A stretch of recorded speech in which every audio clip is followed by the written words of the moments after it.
नमः संस्कृताय। संस्कृत कक्षा में आपका स्वागत है। मैं प्रतीत राम वर्मा, असिस्टेंट प्रोफेसर श्री गांधी महाविद्यालय सिधौली सीतापुर।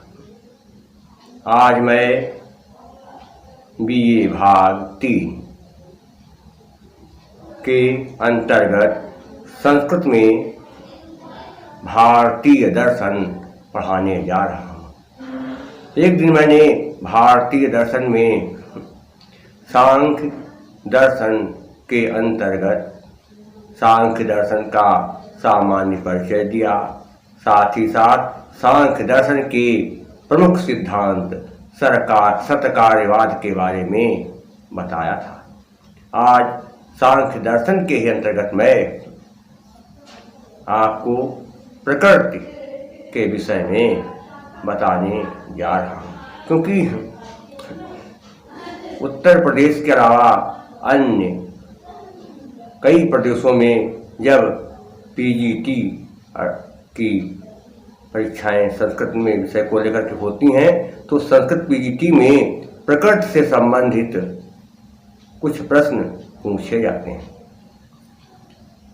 और यही नहीं, कानपुर विश्वविद्यालय में भारतीय दर्शन में सांख्य दर्शन को रखा गया है। इसलिए आज मैं सांख्य दर्शन के अंतर्गत प्रकृति के स्वरूप को स्पष्ट करने जा रहा हूँ।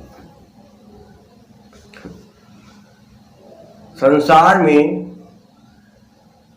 मुख्य रूप से दो तत्व कार्य करते हैं, प्रकृति और पुरुष। ये दोनों मिल करके सारी सृष्टि की रचना करते हैं। प्रकृति को अव्यक्त, प्रधान और त्रिगुणात्मिका कहा जाता है।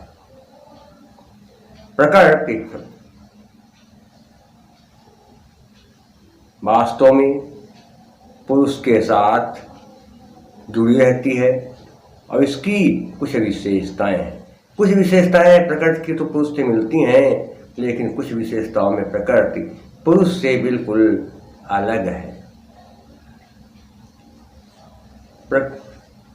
प्रकृति के विषय में सांख्य दर्शन के जो ग्रंथ हैं उनमें इसका वर्णन मिलता है, लेकिन आचार्य ईश्वर कृष्ण ने सांख्य कारिका लिखा है और सांख्य कारिका ही सभी विश्वविद्यालयों में एमए स्तर पर पढ़ाई जाती है और बीए में भी कहीं कहीं इसका पाठ्यक्रम निर्धारित है। तो सांख्य कारिका में प्रकृति के बारे में बहुत अच्छा वर्णन किया गया है। ईश्वर कृष्ण ने सांख्य कारिका में 10वीं कारिका में प्रकृति के विषय में बताया है। क्या कहा है? हेतुमद नित्यं व्यापि सक्रियमनेकमाश्रितं लिंगं सावयवं परतन्त्रं व्यक्तं विपरीतं व्यक्तम्। प्रकृति क्या है? हेतुमद, अर्थात जब कोई कार्य होता है, कहीं पर कोई कार्य हो तो उस कार्य के पीछे कोई न कोई कारण अवश्य रहता है। महादादि कार्य हैं और उनसे विकार पैदा हुआ तो सबसे पहले क्या थी? प्रकृति थी, और प्रकृति से महत्व पैदा हुआ और महत्व से जो है अहंकार पैदा हुआ और अहंकार से जो है पंचतन मात्राएं, पंचम पंचन मात्राएं, पंच महाभूत पैदा हुए और फिर उनसे एकादश इंद्रियां पैदा हुई। तो सभी की उत्पत्ति का कारण हेतु प्रकृति है। दूसरी चीज कहते क्या है? प्रकृति जो है क्या है? नित्यम। प्रकृति हमेशा जो है रहती है। पुरुष तो नहीं रहता हमेशा, लेकिन प्रकृति नित्यम है, वो हमेशा रहती है। आज भी है, कल भी थी और कल भी रहेगी, सब कुछ नष्ट हो जाएगा, लेकिन प्रकृति कभी नष्ट नहीं होगी। तो व्यक्त तो होता है अनित्य, लेकिन अव्यक्त होती है नित्य। प्रकृति नित्य है। व्यक्त कहते हैं पुरुष को और अव्यक्त कहते हैं प्रकृति को। और ये क्या है? प्रकृति जो है व्यापी, सब जगह है। ऐसा कोई स्थान नहीं, कोई जो है क्षेत्र नहीं जहाँ पर प्रकृति का वास न हो, प्रकृति का अस्तित्व न। सब जगह प्रकृति का अस्तित्व रहता है। सक्रियम, प्रकृति हमेशा कार्य करते थे, कोई काम करे या न करे, सब लोग कार्य बंद कर देंगे, सब सारे तत्व बंद कर देंगे, लेकिन प्रकृति हमेशा अपना काम करते थे। जानते हैं, सर्दी समय पर आ जाएगी, गर्मी भी समय पर आएगी, बरसात देखे समय पर ही आती है। पेड़ पौधों में कहते फूल देखे, फूल पत्ते सब क्या समय पर चलते थे। और सभी सारे कार्य जो हैं संसार में आप देखें वो प्रकृति के, वो हमेशा चलते थे। इसलिए क्या है? प्रकृति सक्रिय है। प्रकृति केवल एक है, पुरुष तो अनेक हैं, लेकिन प्रकृति केवल एक है। और वह प्रकृति जो है किसी पर आश्रित नहीं होती है, सब प्रकृति के ऊपर आश्रित हैं। दुनिया सारी आप देखिए, जितने भी पशु पक्षी जीव जंतु स्त्री पुरुष जो कुछ भी है, सारे में जितने भी हम तत्व देखते हैं सब प्रकृति के ही सहारे रहते हैं, किसी दूसरे के सहारे कोई नहीं रहता है। सब किसके सहारे रहते हैं? प्रकृति के। तो प्रकृति ही सबका सहारा है, सबको आश्रय देने वाली है। फिर कहते क्या है? लिंगम, लिंगम का अर्थ होता है लय युक्त। तो ऐसे तो लिंगम होता है कि जाति का ज्ञान कराने वाले शब्दों को लिंग कहते हैं। तो प्रकृति ही जाति का ज्ञान कराती है कि कौन क्या है, कौन स्त्री है, कौन पुरुष है, कौन उभय लिंग है, स्त्री है और कुछ जो है उभय लिंग ना, स्त्री भी है पुरुष भी है, तो इस तरह से। और कौन नपुंसक लिंग, कौन न स्त्री है न पुरुष है, बल्कि सबसे अलग है। तो प्रकृति जो है लिंग का ज्ञान कराती है। सावयवम, सावयवम, प्रकृति के जितने भी तत्व हैं सब कितने माने जाते हैं? समस्त महत से लेकर के पृथ्वी पर्यंत समस्त तत्व जो हैं पृथ्वी के अंग हैं। कौन कौन से? महत, अहंकार, पंचतन मात्राएं। पंचतन मात्रा कहता है शब्द स्पर्श रूप रस गंध, ये पंच 11 इंद्रियां। कौन कौन सी? आंख, नाक, कान, जिह्वा, आंख नाक कान जिह्वा त्वचा। और फिर ये क्या है? ज्ञानेंद्रियां हैं। और 5 होती हैं कर्मेंद्रियां, हाथ पैर पांव, हाथ पैर पायु उपस्थ, और क्या कहते हैं? मन वाणी। ये सब क्या है? कर्मेंद्रियां हैं। तो ये 5 कर्मेंद्रिय। और पंच महाभूत कौन से? शीत जल पावक गगन समीरा पंचरचित अधम शरीरा। तो 5 महाभूत कौन से? शीत जल पावक गगन समीर, यानी वायु। तो ये सब क्या है? इसी प्रकृति के अंग हैं। कितने अंग हैं? 23। महत, अहंकार और क्या है? 11 इंद्रियां, 13 हो गए, और पंच महाभूत और पंच तन्मात्रा, सब क्या है? इसके अंग हैं। ये कुछ मायने में प्रकृति पुरुष के समान है और कुछ मायनों में प्रकृति पुरुष से बिल्कुल विपरीत है। प्रकृति क्या है? अहेतुमत, नित्य है, सब जगह व्यापी रहती है और एक है। ये किसी के सहारे नहीं रहती प्रकृति, प्रकृति के सहारे सब रहते हैं, अनाश्रित है। अलिंग, इस सब में लिंग है लेकिन प्रकृति में कोई लिंग नहीं, निरवय स्वतंत्र। आगे क्या है प्रकृति की विशेषता सुनिए आप। क्या कहा ईश्वर जी ने? कि त्रिगुणम विवेकी विषयः, त्रिगुणम विवेकी विषयः सामान्यं चेतनं प्रसौधन् व्यक्तं तथा प्रधानं व्यक्तं इष्टं तथा प्रधानं तद विपरीतिस्तथा च पुमान्। प्रकृति क्या है? त्रिगुणी है। प्रकृति में तीनों गुण पाए जाते हैं, सतोगुण, रजोगुण और तमोगुण। आप देखेंगे प्रकृति संसार में तमाम तरह के जीव जंतु, पशु पक्षी, मानव, स्त्री पुरुष सब कहते हैं। कुछ लोग कहते क्या होते हैं कि सतोगुण सब बहुत ही सरल स्वभाव वाले होते हैं, बहुत सीधे साधे भोले भाले, वो क्या है? सतोगुण। और अब तो पहले मानते थे कि ब्राह्मण सतोगुणी, लेकिन अब ये कुछ नहीं। व्यक्ति की जात से उसके गुणों का निर्धारण नहीं किया सकेगा, क्योंकि जात चाहे जो ब्राह्मण भी सतोगुणी है, वैश्य भी सतोगुणी और शूद्र भी सतोगुणी है, सब मिल जाएंगे। इसी तरह पशु पक्षियों में सब आपको मिल जाएंगे। कुछ सिंह को मानते हैं रजोगुणी, लेकिन कहीं के सिंह बहुत सीधे साधे। तो प्रकृति में कितने गुण है? प्रकृति में 3 गुणों वाले लोग होते हैं, 3 गुणी है प्रकृति। और दूसरे क्या है? रजोगुण। प्रकृति में कुछ लोग बहुत बड़े विलासी होते हैं, भोगी होते हैं, वो क्या है? रजोगुणी। और कुछ होते हैं तमोगुणी, भक्ष्य कर ध्यान रखेंगे, क्या खाना क्या नहीं खाना है, क्या पहनना क्या नहीं पहनना है, क्या करना क्या नहीं करना, सब कुछ उल्टा सीधा काम करेंगे, वो क्या है? तमोगुणी। तो प्रकृति में 3 गुणों वाले लोग पाए जाते हैं। कुछ लोग सतोगुणी होते हैं और कुछ रजोगुणी और कुछ तमोगुणी। और प्रकृति भी यही काम करती है। प्रकृति कभी बड़ा सरल स्वभाव रखती है। जब सब पेड़ पौधे आएंगे, फल फूल आएंगे, सब देखे तो क्या रहेगा? सतोगुणी हो गई।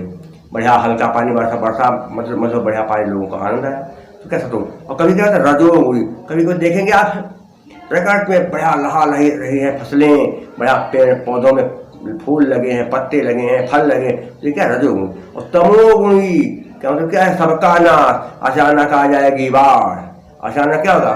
सूखा पड़ जाएगा। तो इस तरह से क्या है? कभी कभी बड़ी बड़ी समस्याएं, कभी किसी का जो है ऐसा जो है जीवन अचानक बिगड़ गया, जिसकी उसने कल्पना नहीं किया, क्या होगा? दुर्घटना हो गई, कभी कुछ भी हो गया, कभी जो है विस्फोट हो गया। और आजकल आप देखें कोरोना से सारी दुनिया परेशान है।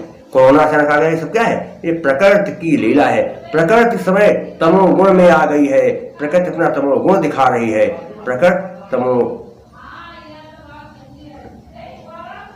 प्रकृति तमो गुण से युक्त हो गई है। क्या है? अविवेक। प्रकृति अविवेकी है, उसको जो है ये नहीं ज्ञान है कि क्या करना है क्या नहीं करना, क्या सही है क्या गलत है। क्योंकि कहाँ पर सूखा पड़ गया पानी बरसात में, इससे मतलब कोई नहीं। कहाँ पर जो है बाढ़ आई, पानी कम कर दें, ये नहीं। प्रकृति क्या करना क्या नहीं, इसके बारे में कुछ नहीं सोचती है। जो मन में आए सब करती रहती है। कहाँ पर क्या करना, कब पानी बरसाना कब नहीं। जब जरूरत है पानी तो नहीं बरसेगा, और जब जरूरत न हो तो पानी ही पानी। तो प्रकृति क्या करती है? सबके साथ जो है समान व्यवहार करती है, लेकिन उसको ये नहीं पता है कि क्या करना है क्या नहीं करना, क्या सही है क्या गलत है, क्या उचित है क्या। तो प्रकृति में विवेक नाम की कोई चीज नहीं, वो सब काम अपना कर देती रहेगी। क्या है? विषय। प्रकृति जो है उसमें जो तत्व है वो क्या करते हैं? सारे तत्वों को ग्रहण करते हैं। प्रकृति से ही सारे तत्व ग्रहण किए जाते हैं। कि जो कुछ भी हम पाते हैं सब कहाँ से पाते हैं? प्रकृति से। प्रकृति न हो तो हम ना तो जल पाएंगे, ना हवा पर ले सकेंगे, क्या कहते हैं, ना कोई कहते हैं हम गंध ले सकेंगे, ना हम जो है किसी का स्पर्श कर सकते, प्रकृति के द्वारा तो हम स्पर्श कर पाते हैं, और ना ही हम किसी को रूप देख सकेंगे। तो प्रकृति के द्वारा ही हम सारे विषयों को ग्रहण कर पाते हैं। सामान्यम क्या कहते हैं कि प्रकृति जो है क्या कहते हैं सामान्य रूप से सारे कार्य करती है। किसी के साथ कोई पक्षपात नहीं। पानी बरसेगा सबके लिए, हवा चलेगी सबको हवा मिलेगी, सुगंध आए सबके लिए और दुर्गंध आएगी तो सबके लिए। वहाँ कोई जाति संप्रदाय धर्म इसका कोई भेदभाव नहीं, ना पशु पक्षी जीव जंतु का। वो जो काम होगा सबके लिए प्रकट करेगी। तो क्या है? सामान्य, सबके लिए वो बराबर भाव रखती है। क्या है प्रकृति? कहते हैं प्रकृति जो कहते क्या होता है कि जड़ अचेतनम है, जड़ है, वो कुछ भी होता है, क्या करना। प्रकृति कुछ से मतलब नहीं है। कुछ लोग क्या है उनके सामने आप क्या करें, जिंदा किसी को मार डालें, काटें, तड़पाएं, पीटें, खूब भस्म करें, काट डालें अंग, और क्या उनको कुछ भी नहीं असर आएगा। और कुछ लोग क्या कहते हैं किसी को देख रहे थोड़ा सा दुखी तो उनके हृदय पर महादुख आ जाता है, वो खुद गिर जाते हैं, कह रहे किसी का दुख बर्दाश्त नहीं कर पाते। लेकिन प्रकृति क्या है, उसके साथ चाहे जो कुछ करो वो सब कुछ सहन करते, जो होता है होने दो, खूब हो, क्या करना प्रकृति मतलब नहीं। प्रसव धर्म, प्रकृति क्या है, प्रसव धर्मी है, सबको जन्म देने वाली। इसीलिए कहा गया क्या कि त्रिगुणम विवेकी विषयः, त्रिगुणम विवेकी विषयः सामान्यं चेतनं प्रसवधर्म व्यक्तं तथा प्रधानं तद विपरीतस्तथा च पुमान्। इसके अलावा प्रकृति में और भी तमाम जो हैं विशेषताएं हैं, प्रकृति के तमाम और भी गुण हैं। कौन कौन से गुण हैं इनको विस्तार देखेंगे। कहते हैं कि जैसे रंगमंच पर नर्तकी आती है और अपने सौंदर्य से, अपने हाव भावों से, अपनी कलाओं से दर्शकों को मोहित करती है और दर्शकों के मन को प्रसन्न करती है, लेकिन वह नर्तकी लगातार नाचती नहीं रहती मंच पर। उसका कुछ समय है कि 10 मिनट 15 मिनट नर्तकी नाचेगी और उसके बाद वो चली जाएगी, दूसरी आएगी। तो उसी तरह से प्रकृति भी हमेशा जो है संसार में अपना काम नहीं दिखाती है, ये कभी कभी ही अपना काम दिखाती है। देखते हैं बाढ़ कभी हमेशा नहीं आएगी और ना ही हमेशा भयंकर जो है जाड़ा आएगा, ना भयंकर गर्मी। इसका समय है। जो भी समस्याएं करते होती हैं वो भी क्या है, समय पर होंगी। इसलिए क्या है, जो ये प्रकृति है ये क्या करती है, नर्तकी से के समान ही अपना व्यवहार करती है। कैसे कि रंगस्ति दर्शयित्वा निवर्तते नर्तकी यथा नृत्यात् पुरुषस्ति तथात्मानं, पुरुषस्ति तथात्मानं प्रकाशे विनिवर्तते प्रकृति। ये कहा गया कि नर्तक समा करती है। इसके अलावा प्रकृति जो है बड़ी कोमल स्वभाव वाली मानी जाती है। कहा जाता है कि प्रकृति से कोमल स्वभाव वाला जल्दी कोई होता नहीं है। कैसे, प्रकृतेः सुकुमारतरं, प्रकृतेः सुकुमारतरं न किंचिदस्तीति में मतिर्भवति यादृष्टा अस्मीति पुनर्न न दर्शनमुपेति पुरुषस्य। प्रकृति या संसार की रचना करनी होती है तो प्रकृति संसार में आ जाती है और पुरुष का पूरा साथ देती है और फिर पुरुष और प्रकृति मिलकर के दोनों सृष्टि की रचना के कार्य में प्रवृत्त हो जाते हैं, लग जाते हैं। एक चीज और कहिए कि पुरुष को चाहिए मोक्ष की प्राप्ति, परम शांति की प्राप्ति। तो पुरुष परम शांति की प्राप्ति करना चाहता है, इसलिए वह प्रकृति का साथ लेता है, प्रकृति का सहयोग करता है। प्रकृति और पुरुष दोनों एक दूसरे से सहयोग करते हैं और एक दूसरे का सहयोग करके संसार के कार्य में लग जाते हैं। क्या होता है कि पुरुषस्य दर्शनार्थ, पुरुषस्य दर्शनार्थ कैवल्यार्थ तथा प्रधानस्य पंगबंधुभयोरपि, पंगबंधुभ पंगबंधु वधुदुभ पंगबंधु भयोरपि संयोगस्तत्कृतः सर्गः। जैसे अंधा और लंगड़ा ये दोनों मिल करके सुरक्षित गांव से निकल जाते हैं। मानते हैं कि एक कहानी सुनोगे आपने कि एक बार एक गांव में आग लग गई। अब सब लोग बेचारे भाग गए, बचा करके एक अंधा एक लंगड़ा। अब लंगड़ा चल नहीं सकता था, अंधा देख नहीं सकता था, तो अंधा थोड़ा इधर उधर से टेक टेक करके लाठी के सहारे चिल्लाता हुआ लंगड़े के पास गया और कहा, भैया अरे हम लोग कैसे भागेंगे, तुम लंगड़े हो? कहा हाँ हम तो लंगड़े, हम भाग नहीं सकते। हम और अंधे ने कहा मैं भी नहीं जा सकता, कहाँ जाऊँ? तो अंधे और लंगड़ों ने दोनों ने तय किया। अंधे ने कहा तुम भैया मेरे कंधे पर बैठ जाओ और फिर तुम मुझे रास्ता बताओ कि दाहिने चलो बाएं चलो सामने चलो, तो मैं चलता रहूँगा और तुम मुझे रास्ता बताते रहना। तो उसने कहा ठीक है। और फिर क्या किया, अंधे और लंगड़े भी एक दूसरे का साथ दे करके गांव से सुरक्षित बाहर निकल गए।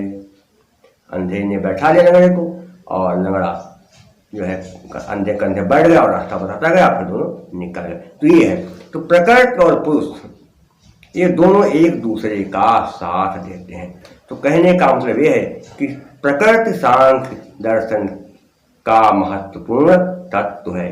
ये अनेक गुणों वाली है। क्या है?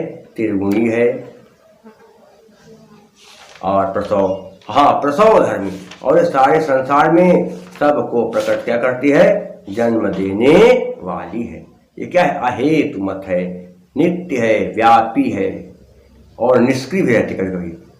एक है, अनाश्रित है, अलिंग है, निरवय है, स्वतंत्र है और पुरुष का साथ देती है। और पुरुष जब तक मोक्ष नहीं प्राप्त कर लेता है तब तक प्रकृति उसका साथ देती रहती है। तो ये है प्रकृति का स्वरूप, जिसे मैंने आपको आज बताया है। इसके अलावा इस समय जो है शिशुपाल वधम महाकाव्य भी मैं पढ़ा रहा हूँ और बीच बीच में मैं ये सब दर्शन या अन्य जो है बातों को लेकर के बस आ जाता हूँ और सोचता हूँ कि साथ ही साथ कुछ आपका ज्ञान और बढ़ता रहे। मेरे सारे जो ये वीडियो में पढ़ा रहा हूँ, ये वीडियो आप YouTube पर भी जा करके आराम से देख सकते हैं। आप मेरा नाम प्रतीत राम जैसे ही उसमें डालेंगे, सर्च करेंगे, तुरंत आपके सामने मेरे वीडियो आ जाएंगे। और उनमें केवल ही नहीं, अभी ज्ञान शाकुंतलम पढ़ा रहा हूँ, कठोपनिषद पढ़ा रहा हूँ। उसको जब आप सुनेंगे, आप पढ़ेंगे तो आपको बड़ा अच्छा लगेगा। उसमें भी कुछ नई नई बातें आपको मिलेंगी। और इसके अलावा मैंने YouTube पर एक कथा भी डाल दिया है, उसको भी आप सुन सकते हैं।